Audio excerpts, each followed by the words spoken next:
Yang ke-18 min asbabi dukhulil jannah, bahwa orang-orang yang berpuasa penyebab masuk kepada surga. Pendalilannya tadi di hadis Sahal ibnu Sa'ad, yang mana dia itu mempunyai pintu Ar-Rayyan. Dan juga pendalilan yang kedua, boleh juga beristidlal dengan hadis muttafaqun alaih di pelajaran hadis yang lalu, lisaimi farhatan, untuk orang yang berpuasa itu dua kebahagiaan. Kebahagiaan pertama di waktu berbuka, telah kita syarah. Kebahagiaan kedua, hina iltaqa ma'a rabbihi, kebahagiaan di saat dia bertemu dengan Allah. Pertanyaan yang besar, aina wajudalalah, mana wajah pendalilan kebahagiaan orang yang berpuasa di hari akhirat, di surga, bertemu dengan Allah? Disebutkan oleh Imam Ibnul Qayyim bahwa kalimat liqa Allah di Al-Quran dan di sunnah, bertemu dengan Allah, mengilzamkan bahwa dia melihat Allah. Dan di mana orang-orang muslim melihat Allah? Di surga. Bahkan kenikmatan yang besar bagi seorang muslim yang masuk kepada surga justru melihat Allah. Aina dalil? Yaqulu ta'ala fi kitabihil karim, wujuhu yawma idzin nadhirah ila rabbiha nadhiratun. Wajah-wajah orang yang masuk surga itu paling berbahagia di saat melihat wajah Allah. Dia masuk surga dengan melihat Allah. He is high enough. Kenikmatan yang puncak prima dia dapatkan. Di dalam ayat yang lain juga Allah berfirman, lilladina ahsanul husna wa ziyadah, bagi mereka orang-orang yang berbuat baik al-husna. Makna al-husna surga, wa ziyadah, dan ada tambahan yang lain. Apa itu tambahan yang lain? Melihat wajah Allah. Mana wajah pendalilan di sini? Pertama, telah datang tafsir, dan afdalu tafsir apa tadi? Asbabun nuzul. Telah disebutkan di riwayat Muslim, yang mana ayat ini disyarah oleh Nabi di asbabun nuzul. Berkata di riwayat Muslim dari sahabat Suhaib ibnu Sinan, berkata Rasulullah sallallahu alaihi wasallam, dakhala ahlul jannah ilal jannah, maka di saat masuk penduduk surga kepada surga, maka berkata Rabbuna Jalla wa'ala, ya ahlal jannah, hal azidukum syai'a, wahai penduduk ahlu surga, maukah aku memberikan kalian kenikmatan the high enough, yang lebih daripada kenikmatan yang lain? Maka dikatakan penduduk surga, ya Rabbana qad bayatta wujuhana, ya Rabbana qad angqattana minan nar, fa ayu ni'mah ba'da hadhihi ni'mah. Orang-orang surga telah mengatakan dengan kecukupan, engkau menyelamatkan dari api neraka itu sudah cukup. Engkau memutihkan wajah-wajah kami telah cukup. Apakah ada nikmat high enough di atas segala kenikmatan ini? Fayatajalla Rabbuna Jalla wa'ala. Makna yatajalla adalah kasyafa an syai' qabla al-idhar. Tadinya dia kesat mata kemudian tampil, itulah makna dari yatajalla. Maka Allah menampakkan kepada penduduk surga. Di dalam hadis disebutkan, falamma ra'a rabbahum yansa minan ni'am alladhi ma'ahum, maka mereka lupa dari kenikmatan bidadari-bidadari. Tidak ada apa-apanya. Makanan-makanan yang lezat, minuman-minuman yang lezat, like nothing, seperti tidak ada apa-apanya dibanding melihat Allah. Maka poin pendalilannya Nabi membaca hakadha kama qala ta'ala lilladzina ahsanul husna wa ziyadah. Berarti didefinisikan, ditafsirkan Al-Quran tadi dengan hadis ini di riwayat Muslim saja. Wazada diriwayatkan oleh Nabi membaca lilladzina ahsanul husna wa ziyadah, maka makna ziyadah melihat wajah Allah. Maka inilah wajah pendalilan di poin yang ke-19. Maka dicukupkan dengan hadis ini dan kita masuk kepada poin yang ke-19 yang terakhir. Namun kita berkata kepada saudara-saudara kita, bagaimana? Tinggal satu lagi, apakah mau diselesaikan? Diberi waktu 5 menit atau 10 menit, Bapak-bapak? Satu lagi, dan setelah itu insya Allah diberikan ijazah dari kita untuk boleh memberikan pengajaran kepada kitab yang antum selesaikan ini. Maka bagaimana, boleh atau tidak? Baik, kita mencari lafaz yang akan kita baca. Maka fadilah yang terakhir, yang ke-19. Asyamu sabilun ila ghurafil jannah. Maka puasa itu adalah penyebab seseorang mempunyai ghurafil jannah, mempunyai kamar-kamar di surga. Ini poin yang ke-19. Jika ditanya, kenapa Ustadz sekarang mengulang lagi dengan permasalahan di hari akhirah? Tadi kan udah disebutkan di poin ke-18 mendapatkan surga. Kok ditambah dengan penyebab mendapatkan kamar-kamar? Maknanya orang yang masuk kepada surga bermacam-macam tingkatan. Ada VIP, very important people. Ada yang kelas sultan, ada yang kelas ekonomi. Dan itu wakil, bukan dari ucapan kita. Maka para anbiya mereka di atas derajat al-jannah. Maka di dalam hadis juga disebutkan Nabi Muhammad mengatakan utlubul firdaus afdalu al-jannah. Mintalah firdaus dari tingkatan yang paling tinggi di surga. Dan juga di dalam doa kita Allahumma rabba hadhihi da'wati tammah wa salatil qa'imah, minta agar Nabi Muhammad diberikan derajat yang paling mulia. Menunjukkan para anbiya mempunyai derajat, dan aulia is-salihin wasiddiqin wasyuhada mempunyai derajat, dan orang-orang para penuntut ilmu yang alim mempunyai derajat, yang orang-orang awam mempunyai derajat. Dan disebutkan di hadis orang yang terakhir masuk kepada surga, apa dikatakan oleh Allah? Udkhulu ilal jannah, didapati surga telah penuh. Hadis muttafaqun alaih dari Abi Hurairah. Udkhulu ilal jannah, ya Rabb dhahakta alaina, kamu mengetawakan aku ya Rabb, surga penuh. Apa kata Allah? Idan laka dunya wa asra amsalihah. Kalau begitu surga penuh, bagi kamu dunia dan seisinya 10 kali lipat. Menunjukkan ada tingkatan-tingkatan masuk surga. Maka tadi di poin ke-18 secara umum penyebab masuk surga. Namun tingkatan yang very important people atau very important people, sangat dan seterusnya sampai tingkatan aulia salihin. Maka ini dia poin yang kita inginkan, bahwa ghuraful jannah, ghuraf jamak dari ghurfah, dan telah disifatkan tentang ghuraful jannah di dalam ayat yang banyak. Seperti Allah berfirman misalnya di surat As-Saba, wahum fil ghurafati aminun, dan bagi mereka di kamar-kamar di surga yang aman dan tentram. Menunjukkan masuk surga, namun mempunyai tempat khusus, kamar-kamar. Dan kita berebut dengan kamar-kamar itu dengan ibadah kita.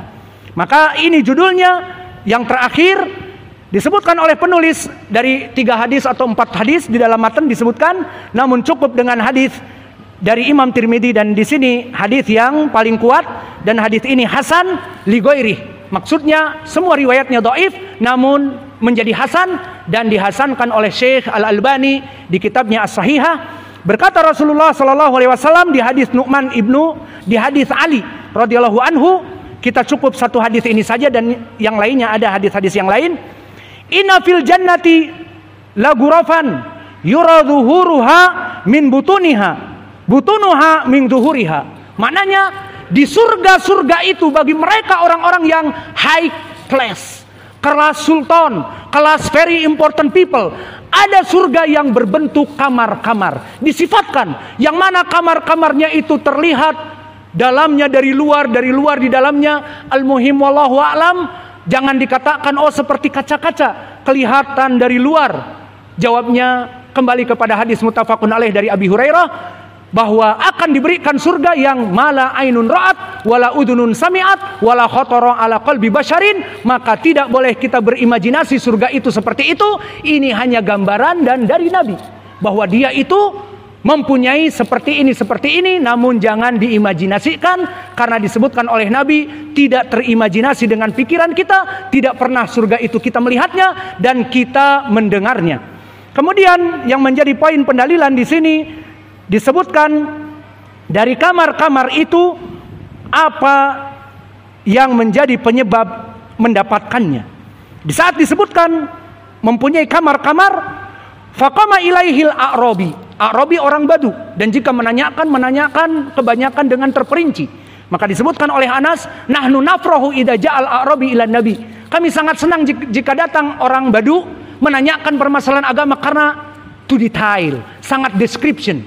Begitupun di sini, Al-A'rabi tidak cukup dengan menyebutkan Nabi orang-orang yang high class mendapatkan kamar-kamar di surga. Mungkin para sahabat seperti Ibnu Mas'ud ataupun Abu Bakar wa Umar cukup dengan ini. Namun A'rabi ini memberikan pertanyaan lagi, ingin description. Dan ini disenangi oleh Anas dan para sahabat yang lainnya. Ditanyakan oleh orang A'rabi ini, liman hiya ya Rasulullah, dan ini berfaedah bagi kita. Bagaimana cara mendapatkannya? Dan ini poin pendalilannya yang akan disebutkan. Bagaimana cara mendapatkannya ya Rasulullah? Qala hiya liman atobal kalama. Dia itu bagi orang yang ucapan-ucapannya baik. Maksudnya bagaimana? Jika berucap baik dan jika dia tidak berucap, diam. Namun justru dengan diamnya menyebabkan dia selamat dari dosa. Maka seperti di dalam hadis yang diriwayatkan oleh muttafaqun alaih dari Jabir, man kana yu'min billah falyaqul khairan aw liyasmut. Barang siapa yang beriman kepada Allah agar berbicara, namun berbicaranya dengan baik. Seperti sekarang kita mengajar, kita menasehati saudara kita, al-amru bil ma'ruf wa nahyi anil munkar wa dakwah dan seterusnya, wa tilawatil Quran wa tasbih wa tahmid. Itu ucapan-ucapan yang baik. Falyaqul khairan aw liyasmut. Jika tidak bisa berbicara dengan membaca Al-Quran dan yang lainnya, sudah dia capek, maka diam agar selamat lisan kamu. Maka itu orang yang beriman. Maka di sini menjadi poin pendalilan. Di mana disebutkan di pepatah orang Arab, the silent is gold. Iya, pepatah Arab. Pepatah Arabnya as-sumut az-zahabi. Pepatah Indonesianya, diam adalah emas. The silent is gold. Kapan diam itu adalah emas? Di saat diamnya dia terjauh dari gibah dan namimah. Itu yang diinginkan. Bukan diam, Pak itu dinasehati anak-anaknya sekarang berbuat keburukan. The silent is gold. Diam adalah emas. Amar bil ma'ruf, nahi anil munkar. Ibadah. Nasihat bapak-bapak kepada anaknya ibadah. The silent is gold. Diam adalah emas. Ini salah kaprah. Ala qiraah. Udahlah. Al-muhim salah kaprah, gaya Betawi. Maka di sini yang menjadi poin pendalilan yang pertama, liman atau bal kalam, di mana dia kalamnya baik. The silent is gold, atau memberikan ujangan ibadah. Kedua, disebutkan wa'at amat to'am, dan memberikan kepada orang-orang yang miskin dan papa atau kepada para musafirin. Untuk meringankan beban diberikan soto. Dan ini bukan iklan, bersifat umum. Dan yang lainnya dari Batagor. Belum dapat Batagor memang. Nanti malam insya Allah cari. Al-muhim di sini semua perkara-perkara ini dinamakan at'amat to'am, memberikan makan. Dia mendapatkan surga kelas sultan. Very very very very important people. Jadi berikanlah Batagor dan sebagainya. Dan yang ketiga disebutkan wa adama siyam. Adama adalah masdar dari dawama yudawimu adama. Maknanya terus menerus melaksanakan puasa. Lalu bagaimana taujih dari para ulama makna di sini?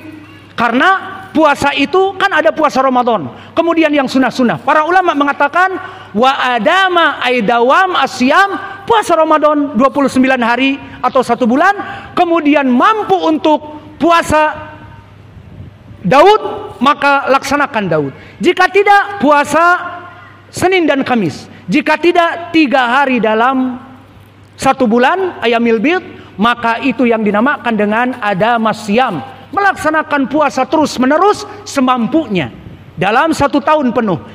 Maka orang ini akan mempunyai guruf, kamar-kamar. Kalimat kamar-kamar berarti dia tidak 1 istri. Maka di jannah kelak kita menjadi poligami. Kemudian yang terakhir, wasala lillahi bilail wan nasun niyam. Tadi yang kami sebutkan, please para tulabul ilm, untuk menghafal dan menjaga hafalan kalian dari Al-Quran, bangunlah malam-malam hari. Dan ini kunci kalian mendapatkan di surga guruf-guruf. Dan hadis ini tadi kami sebutkan Hasan li ghairi.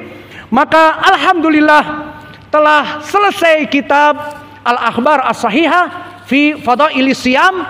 Dan saya memberikan ijazah kepada yang hadir di sini, bagi yang ingin mengajarkan kitab ini, alhamdulillah kitab ini bisa kami berikan ijazah dan telah dibaca oleh kalian di muqaddimah, telah ditakdim oleh Syekh Abdul Abbas As-Sihri, dan sekarang kitab ini ada di tangan Syekh Nu'man dan ada di tangan Syekh Robi Syekh Robi Abu Usamah hafizahumullah. Maka silahkan untuk mengajarkan, dan ini bukan perkara bid'ah. Para salaf dulu mengajarkan kitab-kitabnya, seperti Imam Malik mengajarkan kitab Muwatta, dan asbatunas dari kitab Muwatta siapa? Imam Asy-Syafi'i, Muhammad ibnu Idris. Lalu siapa? Abdullah ibnu Maslamah Al-Qanabi. Lalu siapa? Yahya ibnu Yahya Al-Laitsi. Lalu siapa? Abdullah juga ibnu Yusuf At-Tinisi, dan juga Qutaibah ibnu Sa'id Al-Baglani, dan juga Abdurrahman ibnu Mahdi. Mereka semua menerima kitab Muwatta dari Imam Malik, yang Imam Malik sama menulis kitab Muwatta, kemudian didengar oleh mereka dan mereka mengajarkannya sampai ada runtutan siapa murid yang paling terkemuka dari Imam Malik dari kitabnya Al-Muwatta, Imam Syafi'i dan yang tadi kami sebutkan. Begitupun Sahih Al-Bukhari. Siapa yang paling kuat dari Sahih Imam Al-Bukhari? Dinamakan Muhammad ibnu Yusuf Al-Firabri. Dia juga sama dari Ajam. Mana Al-Firabri negeri yang sekarang Tajikistan ataupun Uzbekistan, maka dia menerima Sahih Al-Bukhari 3 kali dia menamatkan dengan Imam Al-Bukhari. Pertama di Firabr, negeri dia, kedua di Al-Bukhara, dan yang ketiga di Firabr, maka nisbah kepada dia Al-Firabri. Maka syahidnya dari ucapan saya bukan bid'ah. Seorang pengajar mengajari kaum muslimin dari kitabnya, terutama kitabnya jika dia mensahihkan kitabnya dengan syarat yang al-muhim, berfaedah untuk kaum muslimin dan mengajari kaum muslimin dan memberikan ijazah, bukan bid'ah. Jangan sekali-kali mengatakan bid'ah. Maka telah selesai kitab ini, dan kalian sekarang saya mohon maaf atas keterlambatan waktu kepada kalian. Wa naktafi ila huna wa jazakumullahu khaira wa barakallahu fi ilmikum. Insyaallah mulai dari besok kalian akan terbebas dari waktu setelah Isya yang mungkin membuat lambat kepada kalian. Mohon maaf atas segala kekurangan kami menyebabkan kalian terpenjara di masjid ini. Namun disebutkan di hadis, para malaikah yusalluna madama hum fi salatihim wa intidoris salah. Para malaikat sekarang mendoakan kalian. Oh, jadi panjang lagi ini kalau masuk ke hadis. Al-muhim, malaikat mendoakan kalian di saat kalian menunggu waktu salat, didoakan Allahumma sholli alaih, Allahumma sholli alaih, seperti itu. Wa naktafi ila una wa jazakum.